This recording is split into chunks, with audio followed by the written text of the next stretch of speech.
A month. That's how long it had been since she had been in the mood to study with me. Actually, for the last 3 months, especially the last month, she just hasn't been herself. We just had a fight last night. I'm tired of her behavior lately. She always had a temper and could hold a grudge for days. After all, she was a full-fledged Irish woman. Her maiden name was Catherine O'Brien, but now she was Catherine McCarthy, not Kate or Katie, just Catherine. Early on in our relationship, I made the mistake of trying to call her Cat, and oh, how I heard it. My name is Kurt McCarthy. I'm her husband. Yeah, I'm Irish, too. We've been together since high school. We started dating when we were 16 years old. I learned early on to get out of the way when she started her tirades. It's been that way for the last 26 years, 22 of which we've been husband and wife. Even though she had a temper, I still loved her. Red hair, green eyes, fair skin with freckles. I loved it all. We were each other's first boyfriend and girlfriend. What's more, we had our first kiss. When we started dating, we talked about what we were comfortable doing. She said, "I'm going to be a virgin on my wedding day." I respected that. Today, like so many times before, she said, "I like the way you do it," as we were doing it. This time, however, it was different. I got up and said, "I'm going to take a shower." I knew that if I didn't do it first, it would be an hour before I could get to the bathroom. As I let the water stream down my body, I kept thinking about what she had said. She had said those words hundreds of times. So why did they bother me now? I'm sure part of it was because the past few months our relationship had been strained. I didn't even know why. I just knew how to stay away from her when she was in that mood. Usually, they didn't last more than a week, 10 days tops. Something like this, lasting a whole month, was unprecedented. "I like the way you do it," she said. "Why did that bother me so much?" I finished my shower and wrapped a towel around me and walked into the bedroom. "Hey, sleepyhead, it's your turn." She groaned but got up and headed for the bathroom. For the first year of our marriage, we couldn't tear ourselves away from each other before work, after work, and sometimes at lunch if we could get away. This was when I worked as a mechanic and she worked at Target. Those were the days when we were poor but completely in love with each other. I continued working as a mechanic until about age 8. That's when the owner of a local Napa franchise suggested I move to his place of employment. He appealed to my desire to do something different with my life. I was making about $40,000 a year turning wrenches. We talked many times when I went to pick up parts or when he delivered to our store. He had 2 stores at the time, was about to open a third, and needed a manager. He decided I was a good fit. Obviously, I knew about cars and parts. I was ASC certified, and he liked the way I interacted with customers. One night after work, he took me out to dinner to discuss opportunities. I thought he just wanted a manager. What he really wanted to talk about was a business opportunity that could provide a living for Catherine and me. He asked me if I had ever thought about owning my own business. Well, of course I had. I think most people have done it at some point in their lives. I won't bore you with the details, but the gist of it was this. I would work for him, making the same $40,000 a year for 10 years, and at the end of that time, he would sell the business to me. During that time, he would put $20,000 a year into my account for me to use as a down payment when I bought the franchise. In addition, during this time, he would prepare me to take over the business. I have always been a trusting person, and a handshake sealed our deal. I gave him 2 weeks' notice and started working for him. At the time, I liked it because my 12-year-old son and 10-year-old daughter were active in sports. This would give me a flexible schedule to attend most of their games. However, it meant I would be working nights and weekends. The night I talked to Catherine about accepting the new job, she was furious that I hadn't talked to her first. I hadn't even had a chance to talk to her about future franchise opportunities.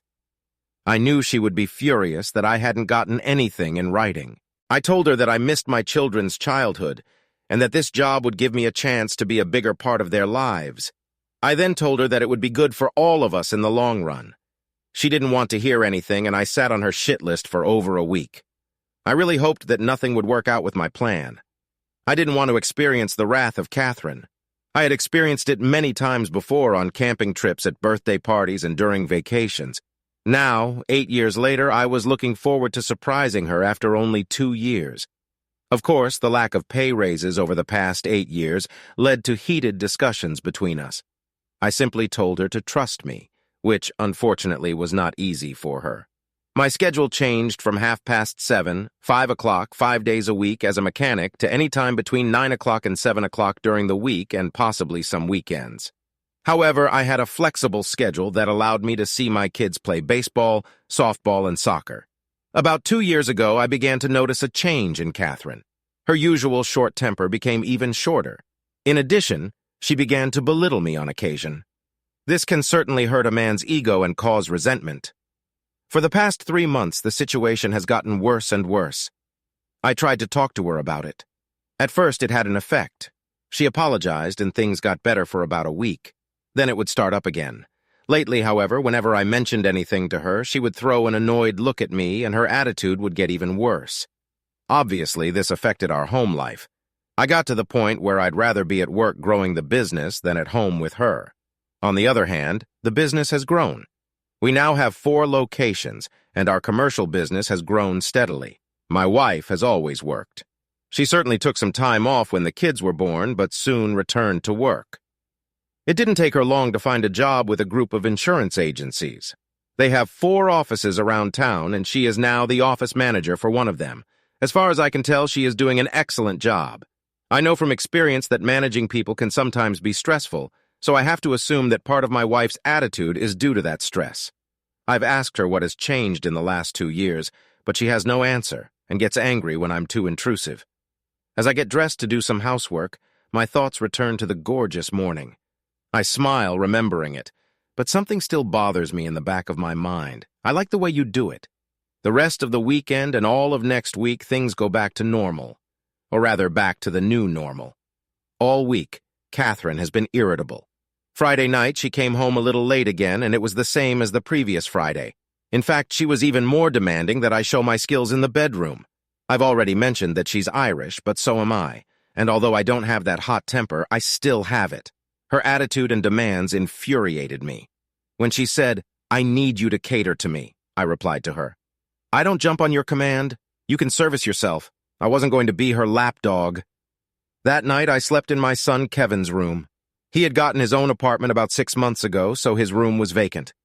When I went into our bedroom to get some clothes, Catherine was in the shower. I heard her phone alert her that she had a text message. I don't know what to call it. Karma, fate, God's hand, chance, or Irish look. But when Verizon upgraded a couple years ago, it changed the texting function on our phones. No longer do you have to unlock your phone to read text messages. New messages pop up and you just have to tap on the message icon to read it. That day, this update changed my life forever. I picked up the phone and saw a message from CB that read, "So did he do it?" Who was CB? What did he mean in that message? Was I really the one who was supposed to do something? Thought I? It had to be. She didn't do anything last night after the fight. Moreover, I don't think she received any calls. What was I supposed to do? And then it hit me. I like the way you do it. She said it in a different way than she had the last few times. She said it in a way that emphasized the word you, as if she was comparing me to someone else. The problem is she has no one to compare me to. Just thinking about it made my stomach cramp up. I ran to the bathroom, opened the toilet seat, and threw up my insides. Catherine asked, "Are you okay, honey?" I turned and looked at her. I had to look away as I choked in the toilet bowl again. "I must be nauseous," I told her. I needed time to think things through. I didn't want to accuse her and suffer anger if I turned out to be wrong. "Do you think you ate something?" she asked. Probably said I'm feeling bad again. I just don't know what or when. I stood up and she went to touch my head, but I backed away, saying, "You better not come near me. I don't want you to catch anything." I turned and walked back to the bedroom, saying I'm going to the store to get something for my stomach. I left before she could even get dressed. I drove and thought about the last few months and even the last 2 years. She must have had an affair. For how long, I thought. My high school sweetheart, my wife, my love was no longer exclusively mine, or maybe not mine at all. I had to know for sure. I had to have proof. I didn't have her phone password, and I didn't have her computer password either. We had always trusted each other and our privacy. How could I get proof? Somehow I had to find out. I drove around the neighborhood, but I couldn't stay out too long or she would start to worry. I had to come home with Pepto-Bismol, Dayquil, and Nyquil in hand. I stopped at the grocery store and then headed home. I would pretend to be sick and spend the day in Kevin's room. When I got home, I went straight to the bathroom, took a swig of Pepto and a small dose of Nyquil, and then went straight to my son's room. Catherine came in a minute later and asked, "Are you feeling better?" I didn't feel like talking to her, so I mumbled something unintelligible, undressed, and climbed back into bed. I flinched when she touched my forehead and said, "You're not hot." "Oh, I was hot. How could she do this to us?" "I'll make you chicken noodle soup," she said. "No, I'll just throw it back out," I told her. I didn't want her to do anything for me. I didn't trust her. For all I knew, she could try to poison me. I'm just going to go to bed. "I'm sure I'll feel better after a good night's sleep," I told her. "Okay, I'll check on you in a little while," she said as she left. Of course I wasn't going to sleep. Our whole life together was running through my mind. Meeting, getting married, having kids, vacations, Kevin's graduation, and soon Caitlin's. I couldn't find anything in all those memories that could explain what I suspected.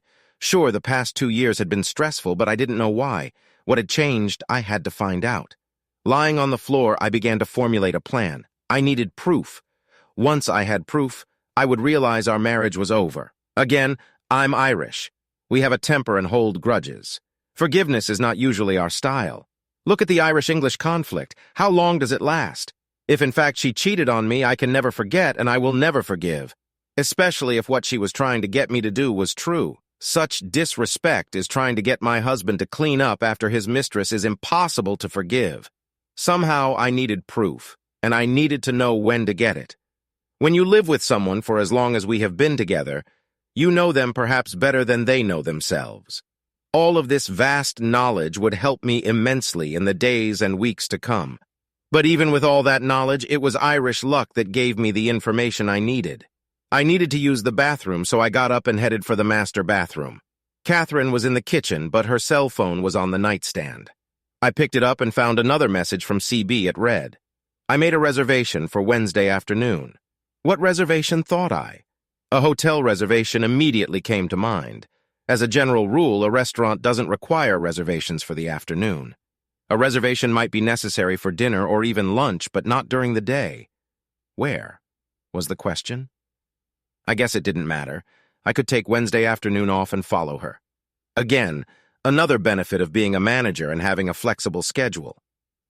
Avoiding too much time around Catherine for the next 4 days turned out to be not as difficult as you might think. Thanks to pretending to be sick on Saturday and Sunday and my schedule on Monday and Tuesday, I only had minimal exposure to her. True, I had to sleep in the same bed with her on Monday and Tuesday. I didn't want her to suspect anything. Of course, there was no contact. I could barely stand to get in the same bed with her, let alone touch her. It's amazing how you can love someone one day and be repulsed the next. So, on Wednesday, I excused myself from work on my lunch hour and drove to her place of work. I stopped at Wendy's on the way and grabbed a bite to eat, but my stomach was in knots, so most of the food was left uneaten. I parked on the side street next to her building. The parking lot was visible, but I was far enough out of the way that she wouldn't notice me unless she was looking for me. After about an hour and a half, I began to doubt what I suspected. Was it just an innocent text message? Was it purely work-related? I had to know. The other messages I saw still made me believe I wasn't wrong.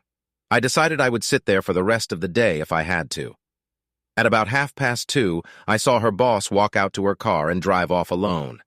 Now I was really doubting myself. Was I really being a paranoid fool? I kept thinking about the messages and how she was acting, especially lately. Something had to be up. 15 minutes passed before I saw my wife leave the office. That was it. Whether her meeting with her boss would be innocent or not? I followed her as she drove away. She must not have noticed me following her from afar because she drove right up to the motel and parked right next to her boss's car. It wasn't a hotel with conference rooms, but a motel with all the rooms facing the main parking lot. I parked on the street mostly out of sight. She fiddled around in the car before getting out of it to go into the room. When she got out of the car, I noticed even from a distance that she didn't look the same as she always did.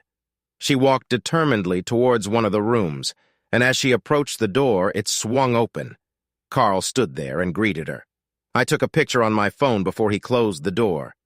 What I suspected was true. She would pay for this. Like I said, when you live with someone for as many years as we've been together, you know them maybe even better than they know themselves. I knew what I had to do to make the most of it.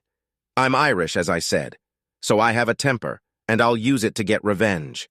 I will get revenge on both of them. I left furious.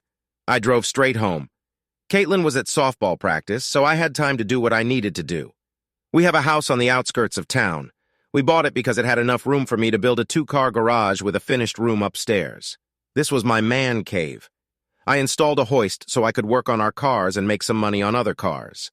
This garage was my refuge from the stresses of the day, as well as the tantrums Catherine threw periodically. I even had a single bed upstairs for when I found myself in the doghouse. In fact, that's what I called my garage, the doghouse. When I got home, I immediately went to our bedroom and shook all of my clothes out of my dresser and closet. She wouldn't notice they were gone because I'm sure she'd try to give me that shit again, demanding that I come into the bedroom to service her. I knew she wanted to disrespect me by making me clean up her lover's leftovers. I took my clothes and toiletries to the man cave and then returned to the house to wait for my loving wife to arrive. It was 5:30 when she walked through the door. I was watching TV, deliberately ignoring her, when she asked, "Is Caitlin home?" "No," I replied. "She probably went out to eat with some friends from the team." Caitlin was a good kid. It was her senior year. We didn't worry when she didn't come home right after practice. She'd probably text one of us soon to let us know where she was and when she'd be home. "Oh," she said, in that drawn-out I have an idea tone that women do when they want to get something from their husband. I didn't look at her. I knew what she was thinking, but I wanted her to work on it. "So we have an open seat. What would you like to do?" she asked insistently. "We could grill a couple steaks and a couple salads," said I, still pretending to be absorbed in the TV program. "I can think of more delicious meals," she said, really pouring it on. "Well, if you want to order takeout, go ahead. Let me know where and when it's ready, and I'll go get it." I said this in an indifferent voice. "I'll tell you where and when," she replied in our bedroom in about a minute. I looked up at her, feigning slight confusion. "Let's go up to our bedroom and enjoy the hay," she said. I took the bait and ran after her up the stairs. When she came out of the bathroom, I saw her for what she had become, a 42-year-old woman. To keep from dying, I closed my eyes and thought of younger women. Her eyes were closed, waiting in anticipation. I got out of bed and opened the nightstand drawer. Hearing the sound of the drawer opening, she opened her eyes and looked at me. "What are you doing?" she asked. "Aren't you going to use your knowledge and experience to take the edge off me?" I said. "I don't feel like it." "What the hell?" she asked. "What are you doing?" "Putting on protection," said I calmly. "What?" she said questioningly. Now came my revenge. I said, "I don't know where you've been, so I'm protecting myself." I could see the blood rising in her face like mercury in a thermometer. She was ready to explode. "What are you accusing me of?" she screamed. "You know perfectly well what you were doing. We both know." I said this with a matter-of-fact facial expression. She exploded. "You goddamn asshole! How dare you stand here and accuse me of anything? Who the hell are you, a manager at an auto parts store? A wimp who's been in the same position for the last 8 years, unwilling to even ask for a pay raise." Now she was working her ass off. That was the real reason for what she was doing. She had no respect for me. My love, devotion, and sacrifice for her and our children was not enough. I put my clothes back on as she continued to scream and humiliate me. Then I walked out. I went to the doghouse and went up to the man cave and closed the door behind me.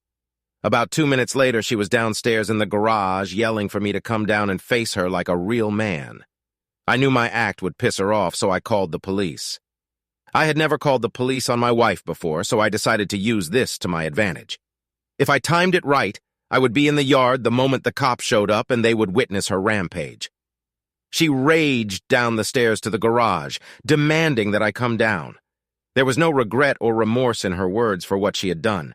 She was just angry that I had humiliated her by essentially calling her a cheating whore. After a couple minutes, when I didn't come down, she came over, tried the doorknob, and started pounding on the door, shouting obscenities at me. After about 5 minutes of tirade, she backed away from the door, after which it got quiet. I figured she had gone into the house to get the spare key. I knew she would be back, so I pushed the bed in front of the door. Then I smelled something unusual. What was she doing? I pushed the bed away from the door, unlocked it, and looked down into the garage. I didn't see her. Instead, I saw my workshop on fire, an empty gas tank lying on the floor. The flames were spreading fast, and I screamed, "What the hell are you doing?" There was no response. She was already outside. I ran to the window in the upstairs room and saw her standing there with a smile on her face. I opened the window and climbed down to the small roof above the garage door. I stood there for a few seconds looking at the ground 15 feet below me. I could hear the garage fire burning. I jumped, hit the gravel, and fell to my hands and knees, twisting my ankle in the process. As I was crawling away from the burning building, she ran up to me and started shouting insults. I tried to get away from her as she swung at me, at which time police officers drove up and got out of their car. I heard one of them call for a fire truck, and another grabbed Catherine, subdued her, and handcuffed her. Despite the police restraining her, she was still screaming, "Take it away, you assholes! Your precious doghouse is going to burn down!" The cop put her in the back of his patrol car and approached me, trying to figure out what was going on. I told him the PG version of the evening's events from when I got home to when they showed up. We were both taken to the police station, and I gave a statement. She was arrested for arson with possible attempted murder. I asked the police officer if I could get a restraining order against her, and he said, "You should probably talk to a lawyer." I called my lawyer on my cell phone and explained the nature of the problem. He mostly dealt with business law, but referred me to a criminal defense attorney at his firm. The next day, I got a restraining order. She could not come within 500 feet of our home, the business where I work, or myself. She was still in jail and would be there until the arraignment hearing. It worked out even better than I had planned. I wish luck shone through. At least for me. That night, I had to tell Kevin and Caitlin what had happened. Caitlin wasn't surprised by her mom's actions. She had seen examples of Catherine's anger all her life. I apologized to her, and she hugged me. Kevin was furious. It would take him a while, but he would get over it. My children were everything to me. It only confirmed my decision to take a job that allowed me to spend more time in their lives. The next day, I went to another attorney at the firm and had him drop a divorce petition. Upon returning home, I discovered a police car in my driveway. Catherine was allowed to take her clothes and other necessary items from the house under supervision. I read the ruling, turned around, and drove away. Apparently, she had posted bail, probably for her lover. This weekend passed quietly as I dealt with the rubble that was my doghouse. I was able to salvage a lot of metal tools, but all of my diagnostic equipment was broken. I called my insurance agent, but he couldn't tell me if it would be covered or not since my wife also owns the garage and its contents. That would be a fight for another day. I was reviewing our life together. She was my first and only love. I was her first, but obviously not her only.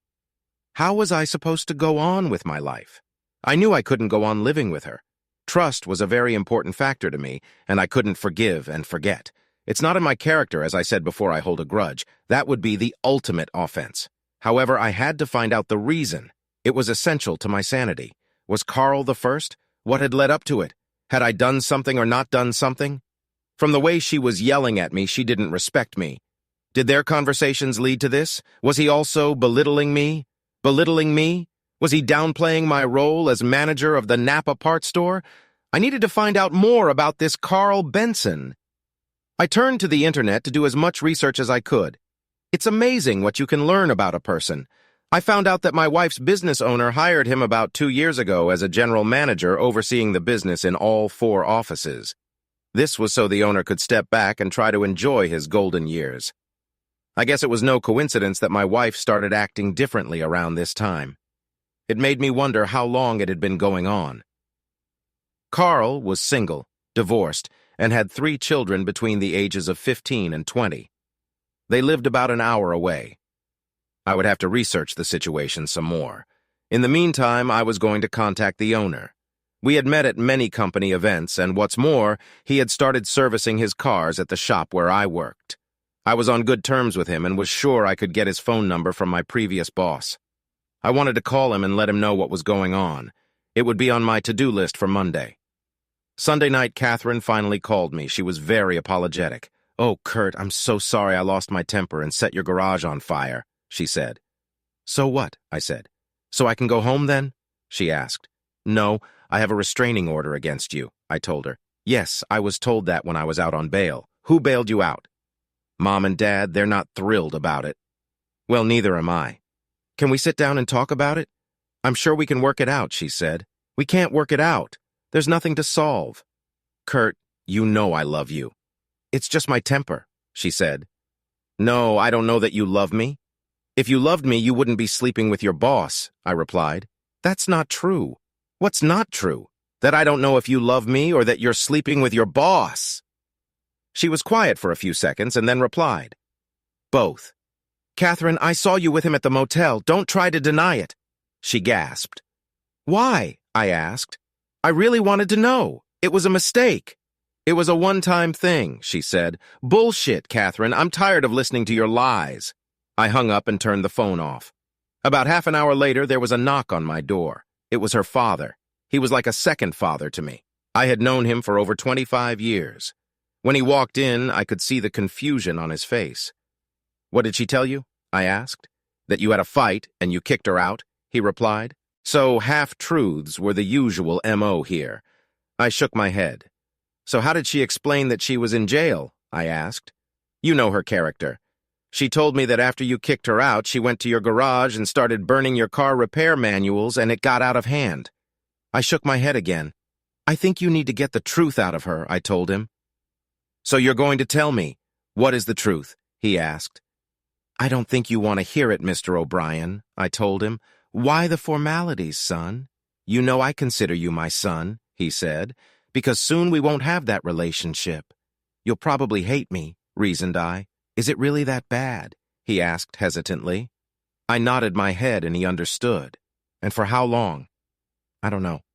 I know our relationship changed about 2 years ago. It got worse 3 months ago and the last month has been almost unbearable. I could see the pain in his eyes. No father wants to even think about his daughter doing that, much less with someone other than her husband. He nodded at me, turned, and walked out the door. A few hours later, I got a text from him with only one thing in it. I'm sorry.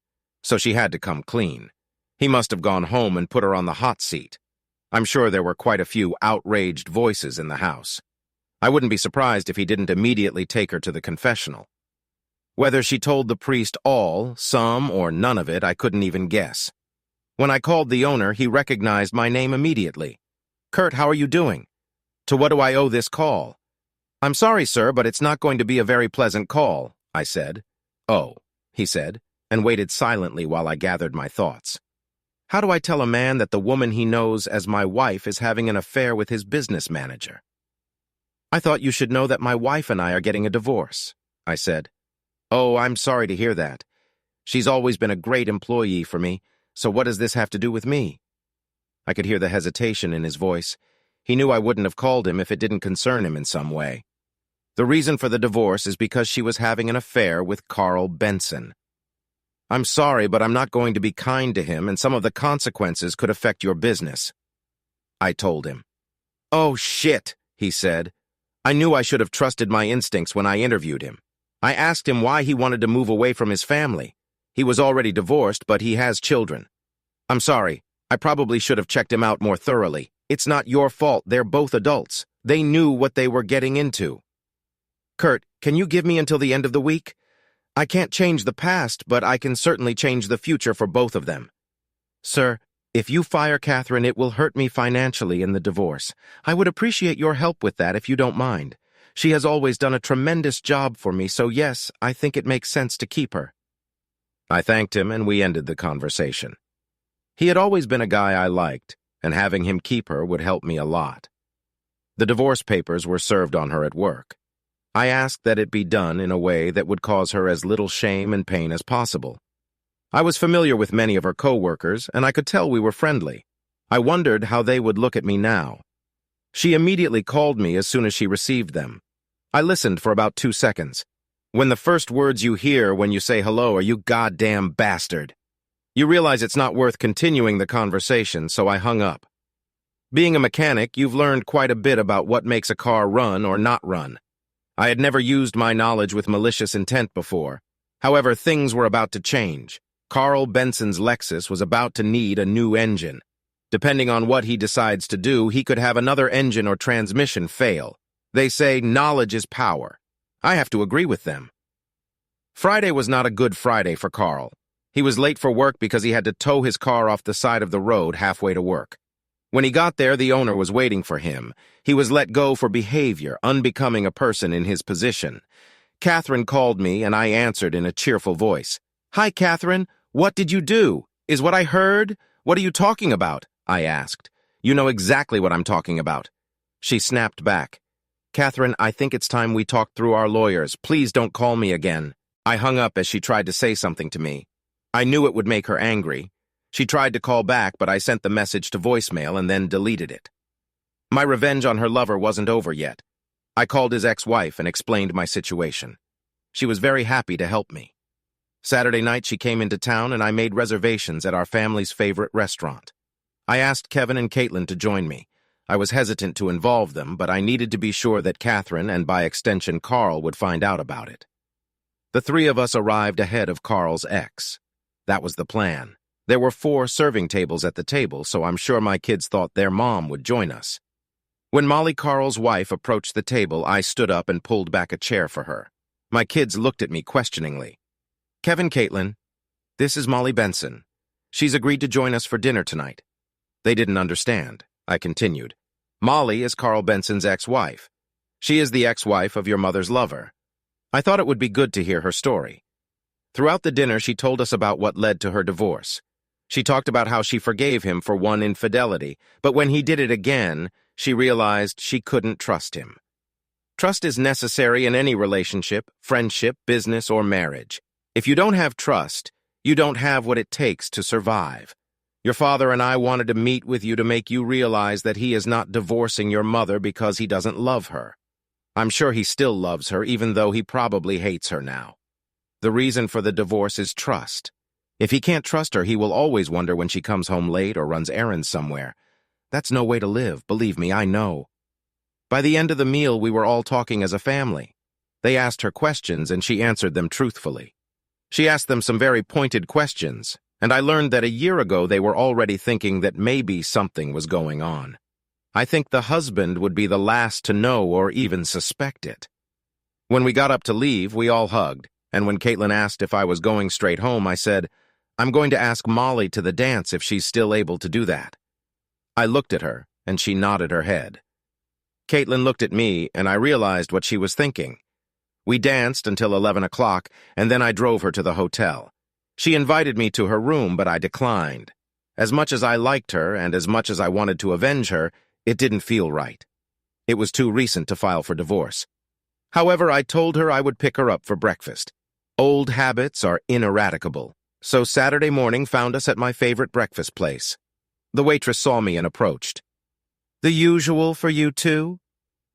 Looking up from her order pad, she saw that my wife was not with me. She looked at me perplexed. "Heather, let me introduce you to Molly. She and I have danced the night away, and now we want a hearty breakfast to fortify ourselves." She was quiet for a moment and then asked, "What can I get you?" I ordered my usual dish, and Molly ordered Eggs Benedict. We sat and talked and laughed, knowing what Heather was thinking, and I knew that one way or another my soon-to-be ex would find out. We went back to her hotel, and she checked out. We spent the day together, and I thought, how could someone cheat on such a nice, beautiful woman? She left early in the evening, only to return before it was too late. Before she left, she said, "If you ever want to spend more time together, let me know. I might agree to it sooner than you think if you're still available." Somehow I doubted she'd be available. She was a godsend, but unfortunately I hadn't been fishing yet. As I expected, Catherine found out about both my dinner and breakfast with Molly. The following week I got a call from Catherine. "So, you're already seeing other women? You know we're still married? That hasn't stopped you," said I. "And besides, I haven't had anything with her." "Yeah, sure, dinner at night and breakfast in the morning. Did you two just talk all night?" "What we did is none of your business. We're getting a divorce." "Have you signed the papers yet?" I asked. "No, I don't want a divorce," she said. "Well, what you want won't stop it from happening. It'll just take longer. It's your own fault. Just sign the papers and we'll move on with our lives," I said. "Ask your father if he would take you back if he were in my shoes." There was silence on the other end. She knew her father. There was no way he would have agreed to this. A few days later, I got a message from my lawyer. Catherine had signed the papers. She must have talked to her father. Of course, as anyone who has been divorced knows, you have to communicate with your ex, especially if you have children. Caitlin's graduation was the first time I saw her a week after the breakup. She was with her family. We weren't sitting next to each other, but I could see her looking at me, as I'm sure she saw me looking at her. After the ceremony, I went downstairs to congratulate Caitlin. Catherine and her parents were with her. I shook her father's hand and he pulled me to him for a hug. Her mother was more aloof. Apparently, the women were sticking together. I was glad her father understood what I was getting at. Catherine turned to me and I was surprised. Now that I was closer to her, I could see how much older she looked. She had lost weight and it suited her, but I could see from her face that the woman had a lot on her mind. I even felt sorry for her until she said, "So still seeing Carl's ex?" She said it in a tone like she was implying that we were sleeping together. I didn't dissuade her by saying, "She's an amazing woman. We had a great time." Then I asked, "Where's Carl? I thought he would be here. Kurt, you know he was fired. You were the reason he was fired, among other things. He had a hard time finding a job. My boss didn't give him a glowing recommendation. He had to move out of state to further dig into my memory," I asked. "And he didn't take you on?" She looked at me and replied, "I never loved him. And you didn't love me enough," I said, and walked away. I heard her break down and her mother say, "Asshole." I didn't realize this church lady knew such a word. The open house was scheduled for the following Saturday. Catherine and I agreed to hold it at our house. Yes, it was still our house. The divorce wasn't final yet. I let her handle all the arrangements, which also meant lifting the restraining order and allowing her free access to the house. It was hard for me to see her in familiar surroundings, doing familiar things. Molly was right. I still loved her, even though I hated her. When we were cleaning up after Caitlin left with her friends, I was in the kitchen taking out the trash. Catherine came up to me and said, "Thank you for having the open house here and letting me be here. You'll always be her mother," said I as I continued to work with the trash. "Kurt, can you look at me?" I stopped what I was doing and looked up at her. "I'm sorry for what I did to us," she said. It was the first time she had apologized for her affair. "Why did you do that?" I asked, wanting to know the reason. She cried and ran out of the room. She still couldn't tell me. Months went by. Our divorce progressed. Irish luck showered me again. Late last year, when Caitlin received a letter asking her to accept college, we took out a second mortgage on our house. We got $100,000. We paid $50,000 for her tuition and gave Kevin $50,000 to start his own auto repair shop. He followed in his dad's footsteps, took classes at the high school tech center, took online business classes, and got his ASC certification working at my old store. I was so proud of him and told him I'd be happy to help in any way I could. Fortunately, this meant that other than a few 401ks and a small amount of savings, there was very little equity to partition. We sold the house and split about $15,000. There was no alimony as we both earned about the same. Catherine pleaded guilty to arson and was sentenced to 2 years probation. She also had to take anger management classes. This seemed to help. She also started seeing a therapist regularly, and that seemed to help even more. When the final decision to divorce came, she called me and asked if we could sit down somewhere and talk. "Sure," I said. "How about our favorite restaurant?" When I walked into the restaurant 10 minutes before we were supposed to be there, I saw that she was already sitting there. You could tell she was nervous, but she looked better. We ordered our food and had a light conversation while we ate. Then, without taking her eyes off her plate, she said, "How nice I missed this." "Me too," said I. She looked up at me. "I'm sorry," she said. I asked again, "Why?" She knew what I was asking. I was stupid. I saw him, handsome, ambitious, worldly, and then I looked at you, still living in the same city, in a job that leads nowhere and with no ambition. I know you took this job to be a part of our children's lives, and they have thrived because of it. If you hadn't taken this job, you'd be working until 6 o'clock every day and missing most of their games. You gave up your future for them. I lost my understanding of that and lost respect for you because of it. I'm sorry. I'm also sorry for the way I reacted. I'm sorry I burned down your garage. I've learned a lot from anger management classes and therapy. She apologized more times during that conversation than she had in the last 10 years. Perhaps she had changed. "Thank you," I said. I'm sorry I didn't live up to your expectations. We parted with a hug, and she whispered to me, if you ever need an outlet to vent, let me know. You've always been the best. I blushed, but I doubted I'd take her up on her offer, probably spoiled fruit. As I drove home, I called Molly. Are you still available? Or has someone already caught you? I'm available. I was dating a guy, but he found a younger model he thought was to his liking. I'm sorry to hear that for you, but I'm glad to hear it for me. When can we meet? I asked. My place or yours, she said. You're a place if that's okay with you?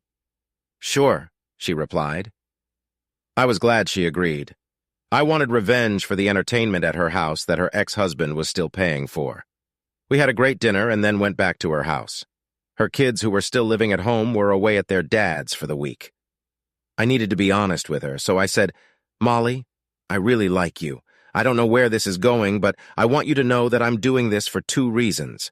The first is that you're a hot woman, and don't let anyone make you think otherwise. The second reason is I want revenge. You'll be my first time since I found out my wife was with your husband. I hope you're not embarrassed. I respect you, and I don't want you to feel like I'm using you. Kurt, she said, ever since you contacted me and we've been communicating for the past few months, I've realized that I want you too. Part of me wants revenge too. I know Carl and I weren't married when your wife cheated on him, but I never got my revenge on his other horrors. I'd like to even the score a little bit. With those words, we ran to the bedroom. An hour later, I lay there thinking about my ex. I thought about our relationship. In the early days, I'd noticed Catherine's bad temper. It had gotten worse over the years. She'd get angry about something and lash out at me verbally and sometimes physically. Yes, I'm Irish and I too can have a temper, but I would never take it back to her physically. That's the way I was taught. When she started to use force, I would just retreat to my doghouse. I guess that probably made her respect me even less. In her eyes, I didn't want to stay and fight back. I guess to her I was a weakling. When she started setting fire to my garage that I was in, I realized I couldn't go on like this. I couldn't trust her. If we had an argument one night, I might wake up in piercing pain and find a knife stuck in me. I couldn't take that risk. That the disrespect and loss of trust caused by the betrayal had forced me to end my marriage once and for all. I was a free man now. Would I ever be able to fully trust a woman again? Would I ever be able to let her into my life? Molly, I knew, was just a chance to get revenge and get some of my pride back. She was a wonderful woman, but I knew it would never be a couple-type relationship. We could be friends with benefits, but that would be the end of it. We couldn't build a relationship on the animosity we felt toward our former spouses. Lying next to each other, we caressed each other, and I said, "You're an amazing woman, Molly. You knew exactly what I needed." "Me," she replied. "You were the one who did all the work. You knew exactly what I needed and when. You are an incredible and generous lover. I can't believe your ex would look for something else when she had someone like that waiting for her at home." What an idiot. I know for a fact she didn't get that from my ex. I was hoping we could continue our friends with benefits relationship. I really liked her and enjoyed the time we spent together. We would lay around and talk. I told her that she was only the second woman I had ever been with. Furthermore, she was only the second woman I had even kissed. As I was leaving, she kissed me and said, "I hope this continues." "Me too, but I'm not ready for a serious relationship yet." Then I hesitantly said, "I really enjoy spending time with you, but I want to ask you a favor. I'll reciprocate if that's what you want." "What's that?" she asked. "If you don't mind, I'd like to somehow make sure your ex knows about what happened last night. I'll make sure mine finds out too if you want." "That sounds delightful," she said, smiling slightly. "I'm sorry if I came across as vindictive, and I don't want you to think that's the only reason I did it." "No problem. I was thinking the same thing. I like a little revenge when someone does bad things to me," she said. Getting in the car, I pulled out my phone and texted Catherine. "Call me when you have time. Can be Monday. Nothing urgent." I never used all those abbreviations in my messages. I guess I'm old-fashioned. Not 3 minutes later, she called me. "Hey, Kurt, are you taking me up on my offer?" "No, I'm exhausted. I don't need it yet." Molly is very energetic. There was silence on the other end of the wire. Then I heard her whisper to herself, 8, 9, 10. Did you asshole have to call to rub your trust in?" The red-headed Irish woman showed her temper again. This time she at least counted to 10. "Wait, I didn't call you. I texted you. I said it wasn't urgent. You could have called me on Monday, said I. I'm sorry, she said. Apparently the anger management classes had only partially worked, but she apologized nonetheless. I wanted you to call me about your plans with Caitlin for the near future. Do you have any vacations planned that I should know about? I needed to find some excuse for her to call me so I could throw in a little barb about Molly. Oh, I'll have to call back. I'll talk to her and see what she'd like to do. Okay, anytime, just let me know. I hoped that my casual attitude about the fact that we were divorced would hit a nerve with her. I wanted her to feel that it meant nothing to me to be without her. I was actually hurting. I think guys have a harder time with divorce than women. I'm not sure if it's the knee and rat hole feeling of losing your woman or if it's guys' tendency to be competitive. We don't like to lose. I just knew it hurt, and I wasn't going to let myself suffer like that again, at least not for long. About a week later, something happened that I pretty much expected to happen. Carl knocked on my door. Or rather, he started knocking on my door. I called 911 and they answered. I told them my address, hung up, and opened the door. He burst inside. I yelled, "Carl Benson, get out of my apartment. You have no right to be here. I don't care. I'm going to punch you in the face." He yelled, "Get the hell out!" I yelled back. "You were a piece of shit when you entertained my wife, and you're still a piece of shit. What's your problem now?" "Stay away from my wife!" he shouted. "You mean your ex-wife? She kicked your ass out years ago for cheating on her." "I guess you never learned your lesson," replied I. "Stay away from Molly," he muttered. "Why should I stay away from her? She's a great piece of ass." Then he lost his temper. He lunged at me, swinging his arms. I deflected the first blow, but I let the second one land. I had to show him the damage. A guy who works on cars, even part-time, is usually in better shape than someone who sits in an office behind a desk. By the time the cops arrived, I was in bad shape, but he looked even worse. They separated us, figured out I was the one who made the call, and put him in the patrol car, sending him to the station. I cleaned myself up a bit, then called Molly to let her know her ex-husband was in jail. "I know," she said. "Can you believe he had the nerve to call me to bail him out?" She paused, then asked, "Are you all right?" "A little worse, but he got the worst of it." "I'll be right over, play nurse," she said, and hung up. About an hour later, she was nursing me back to health. I was glad I was working the late shift the next day. I didn't have to get up until 11 o'clock, and even then I only got about 4 hours of sleep. As she was leaving, she said to me again, "I love the way you do it. Your tongue and fingers are just magical." I wondered if I should back off. I didn't want to get too involved. I was soon to have a serious conversation with her. After lunch, while I was at work, I got a call from Catherine. I had no clients at the time, so I answered the phone. "What did you do?" she asked. "Well, hi to you too," said I. "Yeah, hi, what did you do?" "What are you talking about?" said I, playing dumb. "You arrested Carl." "No, he arrested himself," said I. "That's not what he said," she replied. "So there you go, you're taking the word of your lover over your ex-husband." "That sounds about right, he's not my lover." "That was over a month ago," she said. "You're the one who says that," teased I. She said. "Why do you have to be such an ass?" "I must have had a good teacher," replied I. "So are you going to drop the charges?" she asked. "Why would I?" "He breaks into my apartment uninvited and starts hitting me. Why should I drop the charges?" "Because he's going to lose his job and because I asked you to," she said. "You're not my wife anymore. I don't have to do anything you say. You no longer have the right to ask me for anything." After that, I hung up the phone. Several months after she allegedly stopped having fun with him, she was still trying to help him. He was charged with assault and battery and will likely spend at least 90 days in jail. He's definitely going to lose his job over this. I just smiled when I heard that. That Thursday, I found myself at a bar that used to be our bar, Smitey's. I know I should have thought better of it, but when things are going downhill in your life, a familiar place helps you come to your senses. I was sitting at a small pub table sipping a beer when I heard a familiar laugh. Of course, it was my ex. Looking in the direction of the laughter, I saw that she was with all the girls from her office. There were half a dozen of them, and they were heading this way. Catherine saw me and almost stopped on the spot. She turned to her friends and said something I couldn't hear. They turned and found a table as far away from me as possible. But the problem for them was that they would have to walk past my table or around the perimeter of the room to go to the bathroom. After about 10 minutes, 2 women headed for the restroom. I thought, what is it with women? Why can't they go to the restroom alone? Do they always have to have at least one woman with them? Anyway, one of the women stopped at my table and asked, "You're Catherine's ex, aren't you?" I nodded my head. "I've heard a lot about you." She said this with a twinkle in her eye. I wasn't sure what that look was or what she might have heard. I figured it was no good if it was coming from my ex. As she was coming back from the restroom, both women stopped and started talking to me, actually flirting with me.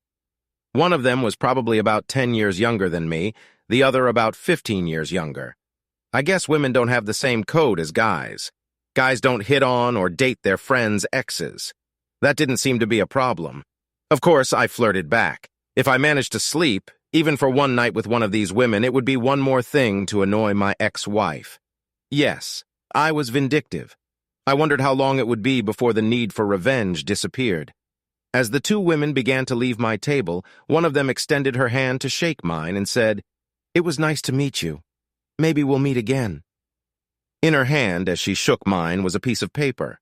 I discreetly took it and waited until they were back at their table before looking at it. It was her business card, and on the back was her cell phone number. Shannon Lozano would be sure to call me. I looked over to their table and saw Catherine looking at me. There was sadness in her eyes, but then it was replaced by the fury I had seen in her eyes so often before. I reflected on our relationship. I loved her, still do now, but she was always like an active volcano ready to explode at any moment. The fact that I had lived with it for so long was a testament to the fact that love can make you blind and willing to put up with almost anything. I would still be there if she hadn't cheated on me. Was I better off now? I didn't know. Ignorance is bliss, so I guess I was in my own bliss. I looked at my beer. It was almost empty.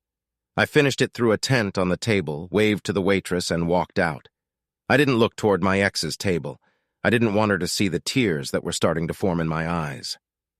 Late Saturday morning, I pulled a business card out of my pocket and dialed the number. Shannon picked up on the 3rd ring. "Hello," she said uncertainly. "Hi, Shannon. This is Kurt McCarthy. We met at the bar Thursday night. Yes, I remember you. You're the handsome man who was sitting alone drinking a beer." I blushed at the compliment, but replied, "Yeah, that was me. I just needed to relax and think. Would you like to talk to someone about those thoughts?" Such directness shocked me somewhat. "Yeah, I think I would like to." I heard my words before I even thought about it. "How about tonight?" she suggested. This time it only took me a second to think about it, and I said, "Sure. How about Smitty's at 7:30?" "I'll be there," she said. When I hung up the phone, I was really nervous. What could a woman perhaps 10 years younger than me see in me? Would I even know how to act? I hadn't been on a date in over 25 years. What did women want? What did they expect? There was only one way to find out, and tonight was going to be it.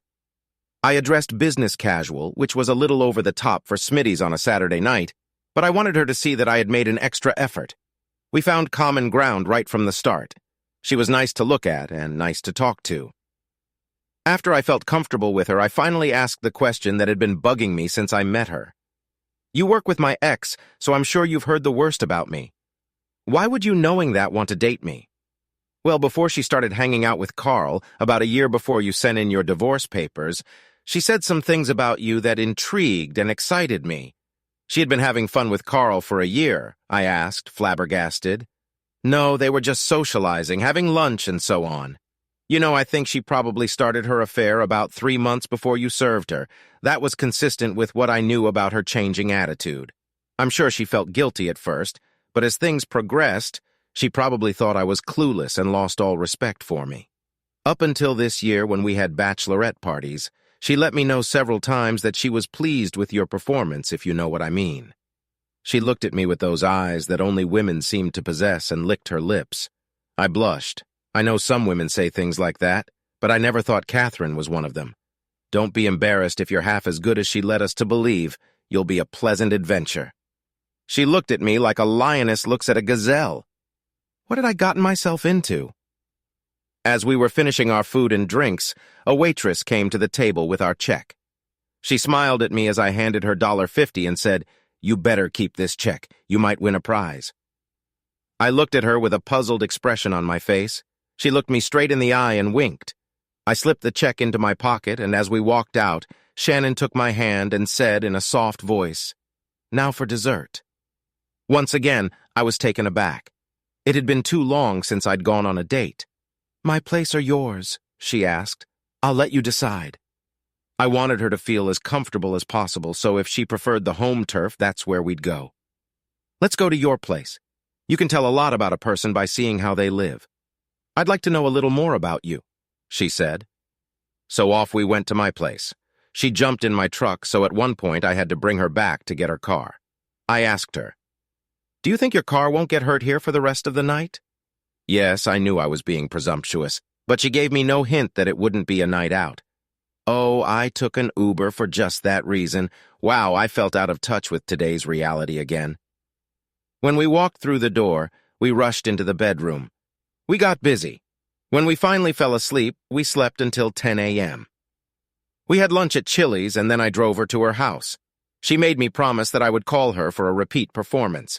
I assured her I would call as deep throat as addictive. On the way to the apartment, I stopped by the store, and when I went to pay for my groceries, I noticed a check from Smitty's in my wallet. I pulled it out and saw that the waitress had written her name and phone number on it. This new reality is going to take some getting used to. Monday after work, I went back to Smitty's, and Helen, the waitress, was there. She was closer to my age, and after we talked for a while, I asked her when we could go out. Since weekends were the main days for her job, we decided to go out on Wednesday. She had the day off. As I was walking to my truck, I got a phone call. "Hello?" I said, not recognizing the number. "Hello, Kurt," said a female voice. "Yes," I answered. "My name is Bethany. I met you last Thursday night. Shannon and I stopped at your table at Smitty's." "Oh, yes, I remember you," I said. "I was talking to Shannon today. She said she had a great time with you Saturday night, and I was wondering if we could go out sometime." "Aren't I a little old for you?" I asked. "Not at all. I've always dated older guys. They're much more mature and easier to get along with." "Well, sure. How about this Saturday? Would that work?" said I. "Sure," she said. "Where would you like to go?" asked me. "Anywhere. I'll let you decide. I'm flexible," she said. We set up a date for Saturday night, and she proved to be flexible. Some of the positions we tried I never would have thought possible. My Wednesday date with Helen went great, too. As with Shannon and Molly before her, I was told, "I like the way you do it." Both women. On Sunday, Molly called and invited me to come over for dinner. A home-cooked meal sounded wonderful, so I said yes. After an amazing meal, we spent time working. I was beginning to really enjoy the single life. Monday night, I got a call that I was honestly looking forward to. It was Catherine. "What the hell do you think you're doing?" she asked in a tone I'd heard many times before. "Sitting here watching TV," I replied, playing dumb. "No, I mean you, a 40-year-old man dating women 10 and 15 years younger than you. Don't you have any remorse?" "You must be talking about Shannon and Bethany," I stated preemptively. "Yes, of course," she said. They both asked me out, and instead of spending time alone, I said yes. Dating has certainly changed. I like not having to ask a woman out and face possible rejection. "It's nice to be wanted and appreciated," I said. "Well, then stop dating the people I work with," she demanded. "Why would I do that?" I asked. "Because I said so," she replied. "Well, again, I don't have to do everything you tell me to do anymore. We're not married anymore. I'll date whoever I choose." "You're only doing this to make my life harder," she said. "No, I'm not making it harder, but if I am, it's an added bonus. How does my dating any of them affect you?" They whisper behind my back and then openly say, "I can't believe she let them leave. They're basically calling me an idiot." I thought if the shoe fits, but instead said, "I'll ask them to keep our extracurricular activities to themselves. Will that help?" "No, just stop seeing them," she demanded again, "that I won't do unless they stop on their own. I enjoy spending time with each of them. They make me feel young and do wonders for my ego." "You're an asshole," she said, hanging up. I smiled and sat back, remembering the time I spent with each of them. They did contribute to my ego. Wednesday, I spent another pleasant evening with Helen. My life was one pleasant time after another. Thursday night, I received another phone call from Catherine. Now what, I thought to myself. I haven't met Shannon or Bethany yet, so I haven't had a chance to talk to them. Yes, how can I help you, Catherine? I said, connecting with the call. Really? And the waitress at Smithy's, too? Well, she's more age-appropriate. I thought you didn't want me dating younger women. I don't want you dating at all. I constantly have to answer their questions about what could be wrong with me letting you go, she said with annoyance. Well, just tell them that someone else was more your style, more in line with your life aspirations. She was quiet for a moment, then said in a low voice, I'll just tell them I was stupid. Then she hung up. I sat back and reflected on my life. Catherine and I had some good times, but then she started to drift apart. This was around the same time Carl was hired, so maybe something was going on even then. Now, at least, she was saying she was remorseful. I had mixed feelings about that. Sure, part of me was glad that she felt stupid for giving up everything we had. Another part of me just wanted things to go back to the way they were. But I knew that was never going to happen. You can't change the past, and this part of the past I would never forget, and I couldn't live with it. Sitting there, I started to feel sorry for myself. I was out of beer, so I decided to go to the store. As I was leaving the store with a case of Shiner Bock, I got a call. It was Shannon. What's up? She said when I picked up the phone. I'd just bought a case of beer and was on my way home to drown my sorrows. Can I help you with that? I can try to cheer you up. Sure, you might be just what the doctor ordered. We drank a little. She expressed her pleasure many times. Around 2 o'clock in the morning, she said, I have to work tomorrow, so I'd better get going. Oh, I said, by the way, I appreciate you and Bethany mentioning something to Catherine, but if you could keep tonight to yourself, I'd appreciate it. She was a little depressed when I spoke to her earlier. Of course, but still it's hard to believe she let you go, she said. Thank you. You've successfully relieved me of my sadness. Anytime, she replied, and I mean anytime. Over the next year, the number of my friends with benefits grew. Friends Shannon, Bethany, Molly, and Helen learned of my abilities and asked to sample the goods.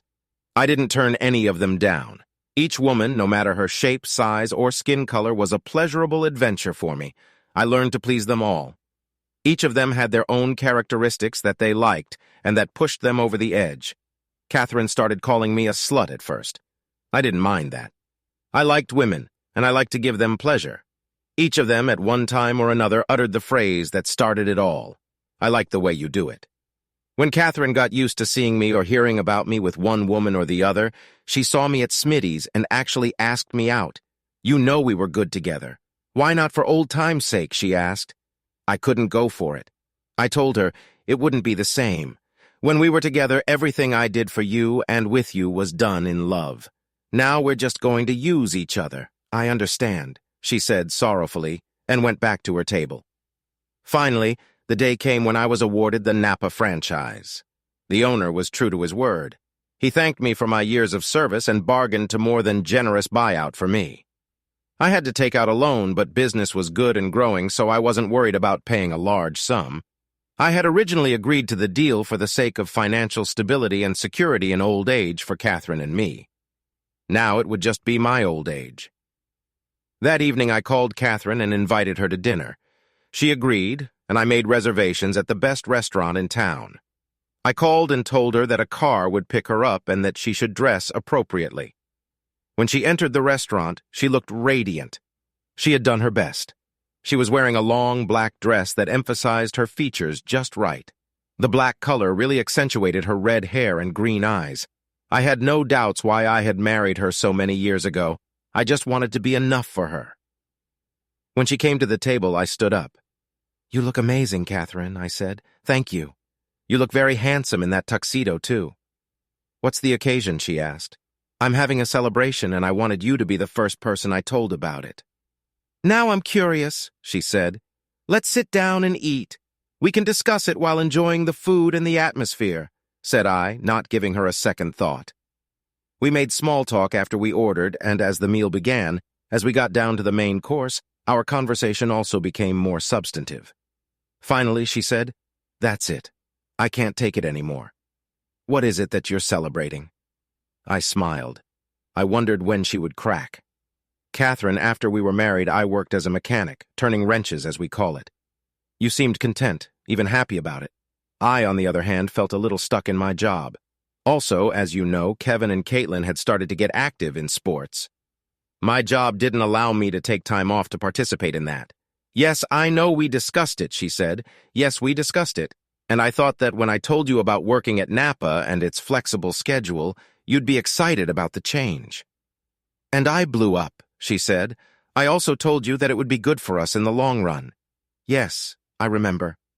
She remembered. She lowered her gaze to her hands and fell silent. Well, I was working for my family.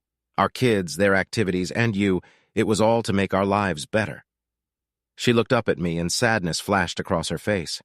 And I ruined it all, she said. I didn't invite you here to bring up bad memories. Like I said, I brought you here to celebrate. She looked at me hopefully. I wasn't sure what was on her mind. I just signed the paperwork today to buy a Napa franchise with 4 existing stores. I glowered. She looked at me with a stunned and confused expression on her face. She couldn't believe what I said and didn't understand what it meant. I looked at her and said, I know it will be harder work, but now I have a legacy. Something that will financially support me for the rest of my life. I smiled again.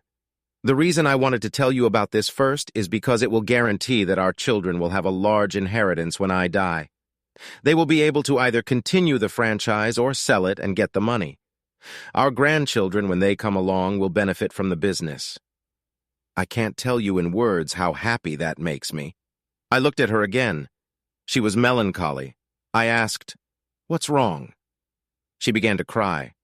I listened to Carl when he told me you were a failure. No ambition, no drive, no goals. He said you would die without ever accomplishing anything in life.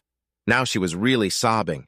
I ruined everything because I lost faith in my husband. I took his word for it and lost all respect for you. Back then, it was easy for me to say yes to him when he wanted to show me how much better he was than you.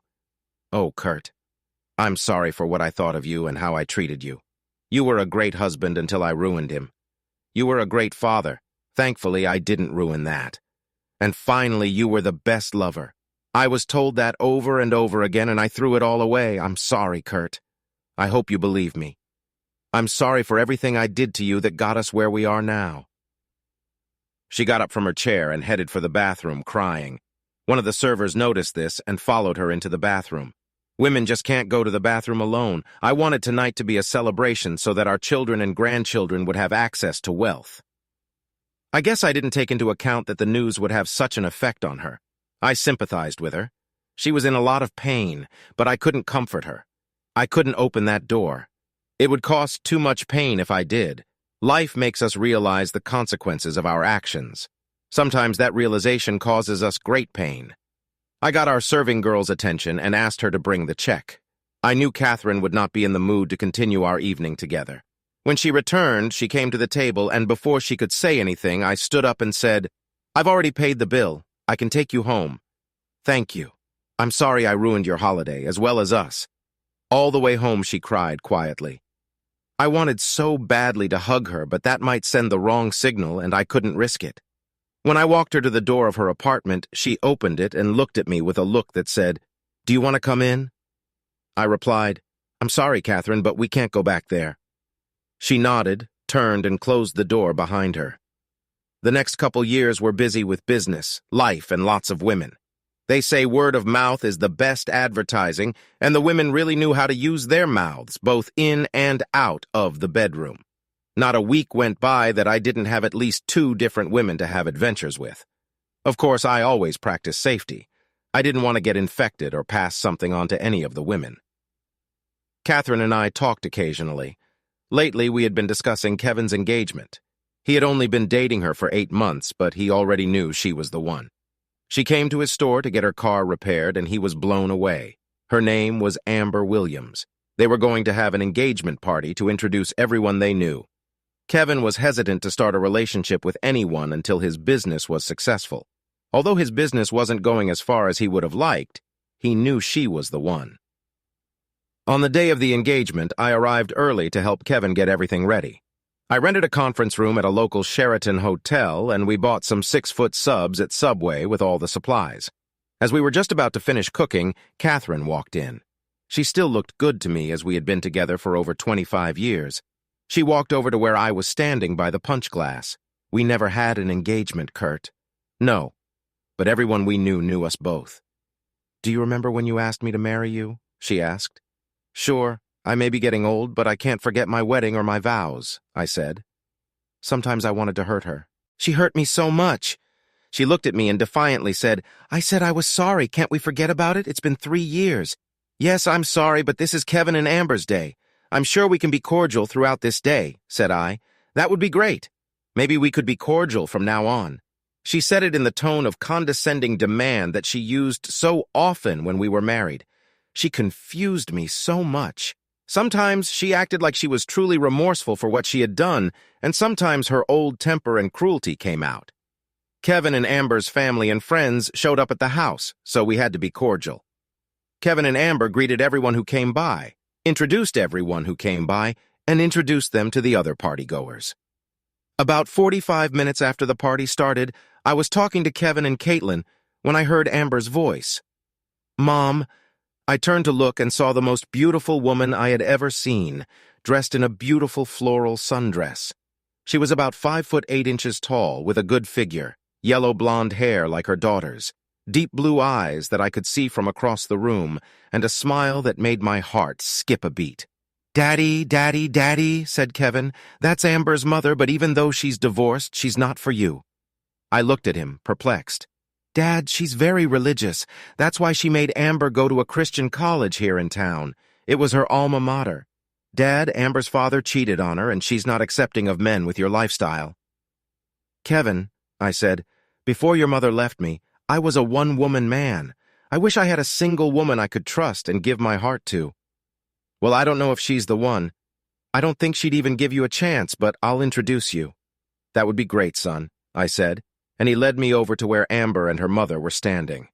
Mrs. Williams, I'd like to introduce you to my father, Kurt. Kevin, you're engaged. Can't you call me Mom? At this point, Catherine walked up. You can, as long as he doesn't forget who his real mother is. Kevin turned and said, Mom, this is Amber's mom, Alyssa. They hugged and started talking as I walked away.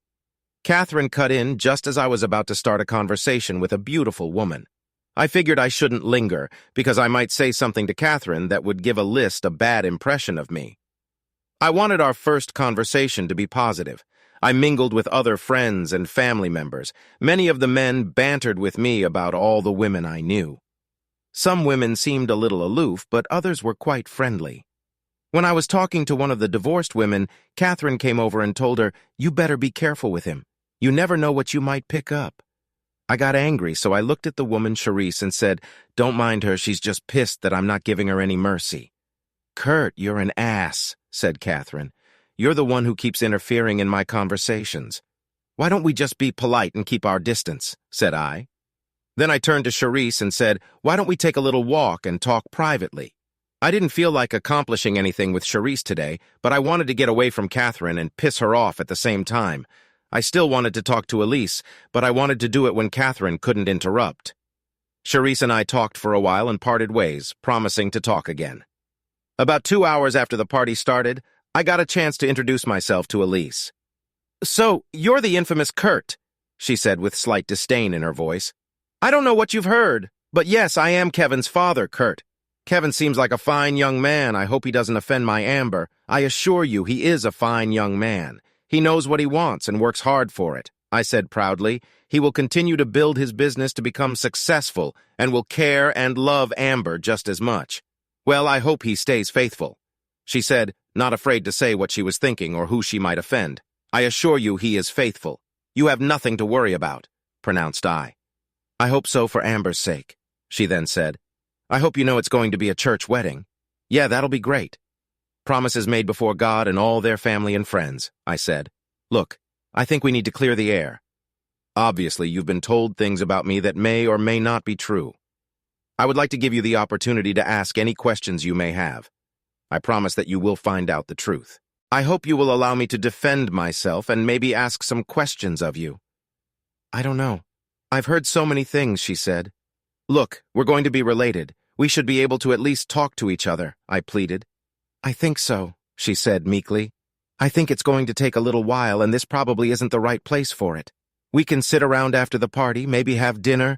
There he is, a smooth operator trying to use your charms to put my guard down to leave me alone," she accused.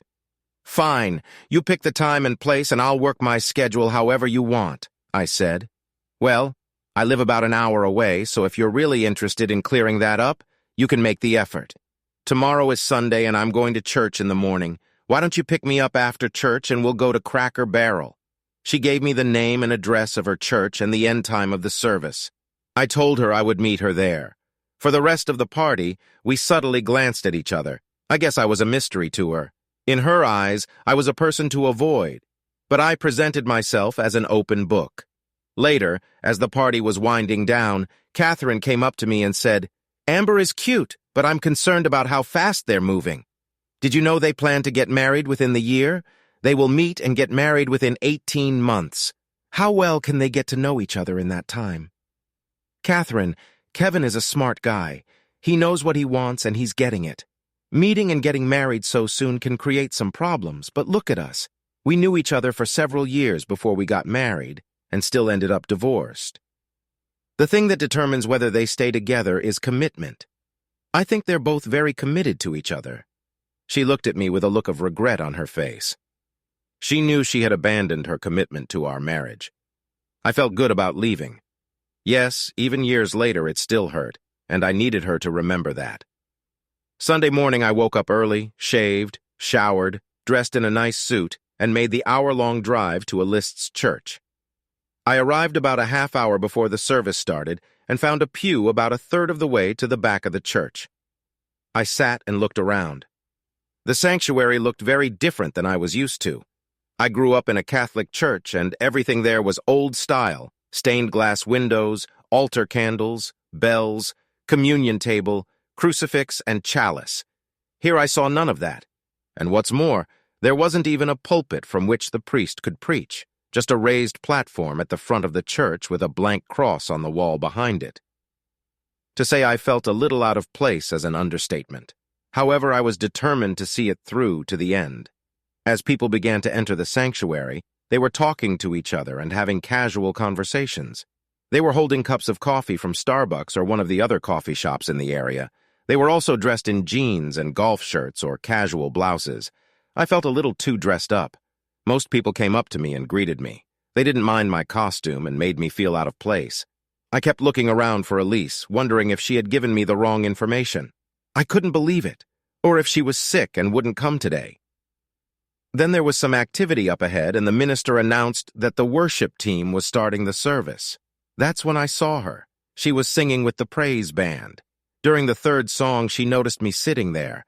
I can't believe she hadn't noticed me earlier. I'm sure I stood out in my suit while everyone else was dressed in nice, casual clothes. She smiled at me as she sang. She had a beautiful voice. When she finished, she came over and sat next to me. I appreciated this as I wasn't sure what I should do or when. "I didn't expect you to come to the service," she said. "I feel a little out of place. I guess I'm a little too dressed up for such an occasion. That's okay, but if you feel more comfortable, you can take off your costume." I followed her suggestion and laid it down next to me on the bench. "Thank you for sitting next to me," I said. "You're my guest. Of course I would have sat with you." "Well, thanks anyway," said I. The service was quite different than I was used to, but it was pleasant, more relaxed. After the service, Elise introduced me to the priest and many other people, saying, "This is Amber's future father-in-law." At Cracker Barrel, we started with some light conversation. Then, as we were finishing our meal, she started talking seriously. "So, Kurt, I've been told you're a womanizer, and frankly, you sleep around a lot. What do you have to say for yourself?" "Well, first of all, what's your definition of a womanizer?" I asked. "A guy who chases women around trying to get into their pants, and once he gets what he wants, he dumps them," she explained. "Well, if that's your definition, then I'd have to say I'm definitely not a womanizer." "So what I've been told is a lie?" she accused. "Let me tell you about myself and how I came to be who I am at this point in my life." "Okay, spill it out, I'm listening," she said. "I was married to Catherine. You met her yesterday. We were married for over 20 years and together for over 25 years. At some point in the last year of that marriage, she started cheating on me with her boss. When I found out about it, I followed her and she went to a motel with him. She had treated me badly for several months prior to that.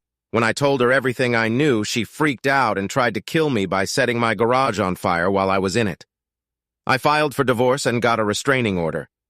After the divorce, I started dating. This information may seem like too much for you, but I need to explain myself. Women talk, and I believe Catherine talked about my abilities in the bedroom. Some of these women wanted to find out if it was true. I didn't run after them. I just said yes when they approached me. These women told other women, and for the last 2 years or so, I never turned down any woman who asked me out. I enjoyed their company, and if I could give them any pleasure, I did. Please don't think badly of me. I just saw no reason to disappoint women, regardless of their size, shape, or skin color. Every woman is special in her own way, and I made them feel that way. If you think that's wrong, I'm sorry. She looked at me with a slight suspicion in her eyes and then asked, "So where do I fit in?" "Alyssa, you're a beautiful woman, you know that. From what I've been told, you've suffered just as much as I have. I chose companionship, and from what I've heard, you have closed yourself off from all men because of what your husband did. I would like to know if there is a woman among you who could get to know me better and perhaps date me. Whether you think about it or not, I'm a single man. I would like to find that one woman who would be the only woman I could share the rest of my life with exclusively." "What about your ex-wife? Didn't she want to get back together with you, forgive and forget? You know as well as I do that while it's possible to forgive, which frankly I didn't, it's impossible to forget. You can't just forget what they did to you. You lose trust in them. You will always wonder where they are and who they are with.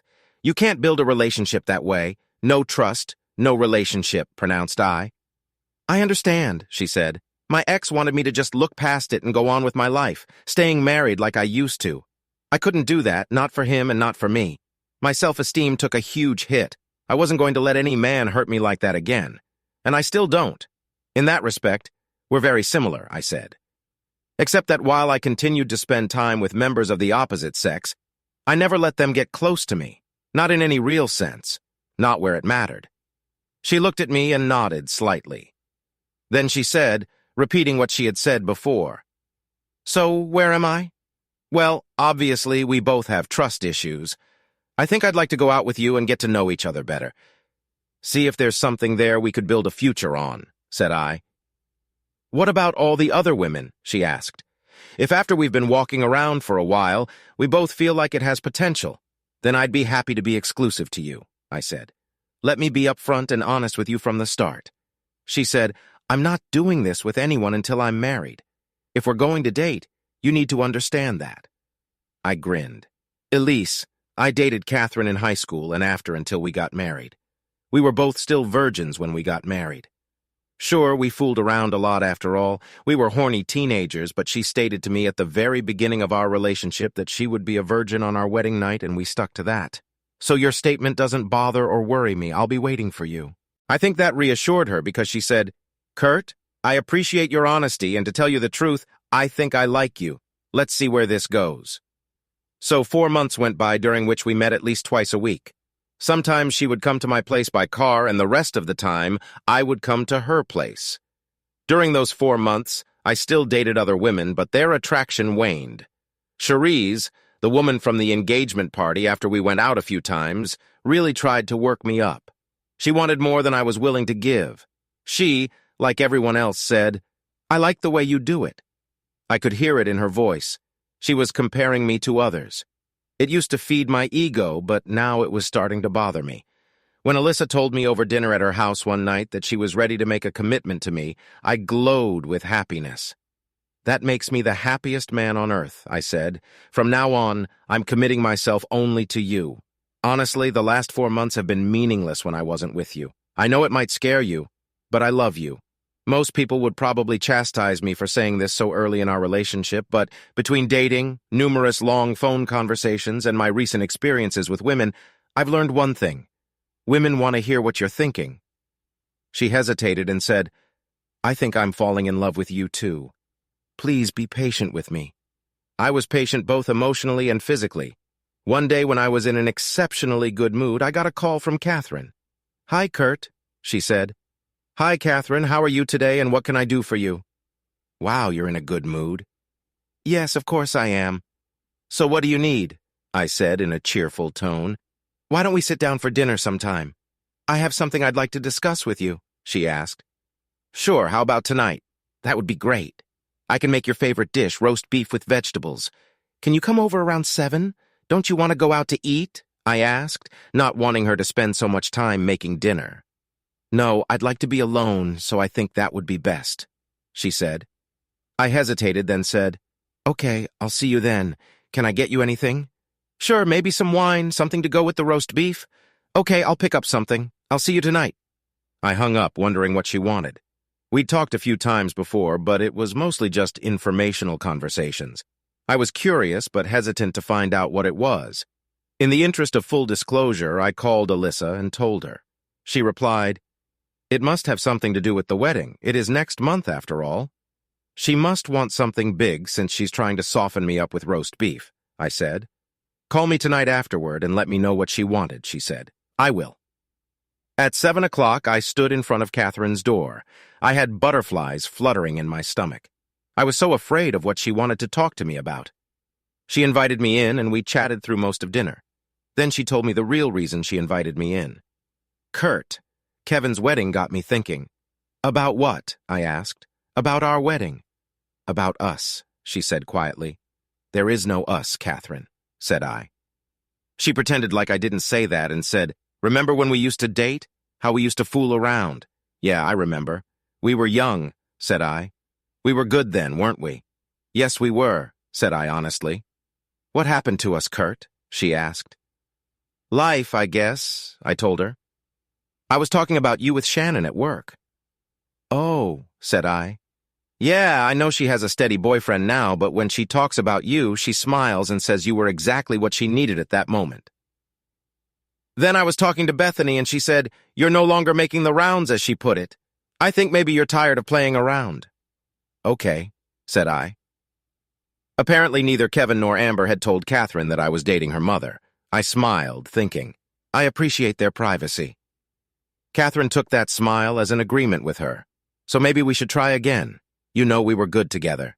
She then said softly before I ruined it, Catherine, we were good together. The key word in that sentence was, I've realized over the past few months that I need to forgive you. When I said that, a huge smile appeared on her face. I continued, I forgive you, but I can never forget what you did. You need to move on with your life. She looked at me with tears in her eyes. Oh, Kurt, I'm so sorry for what I did to you to us. I really am. I know we can get over it. Let's try again. She wasn't going to give up that easily. I almost hated to do it, but I had to let her know that it would never happen. I love someone else. Catherine, you said that Bethany told you that I wasn't making the rounds anymore, and that's true. You also said that you think I'm tired of playing around, and that's also true, but you both don't know why. Catherine, I'm in love with someone else. I'm no longer playing around because I'm committed to someone. I've become a one lover again. She just stared at me. I couldn't understand what she was thinking. Then she asked, Who is it? Alyssa Amber's mom. Her shoulders slumped. I think she realized that there was no way she was going to get me back, even with all of our history. She knew that deep down I was a one-woman man, and that she was no longer that woman. We finished the rest of the meal in silence.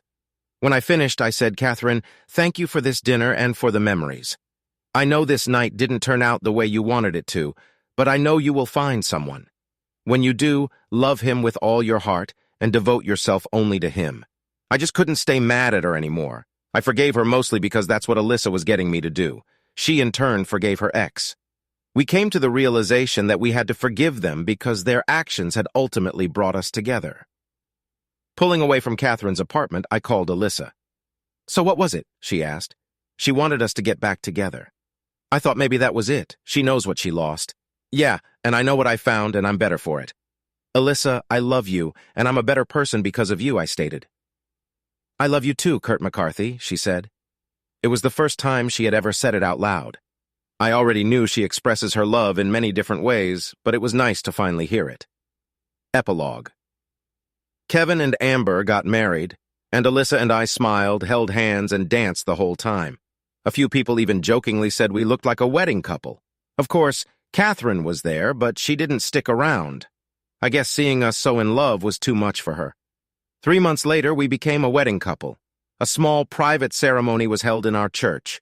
All of our friends and family were there except Catherine. She said her schedule didn't match. I think she just couldn't get over the idea that I had actually moved. It took her a few years, but she found someone too. I hope they last a long time. Oh, and one more thing. On our wedding night, Alyssa uttered that same magic phrase, "I love the way you do it." The difference, however, was the emphasis on the word love. Thanks for watching. I hope you enjoyed it, so subscribe to my channel and watch the next video.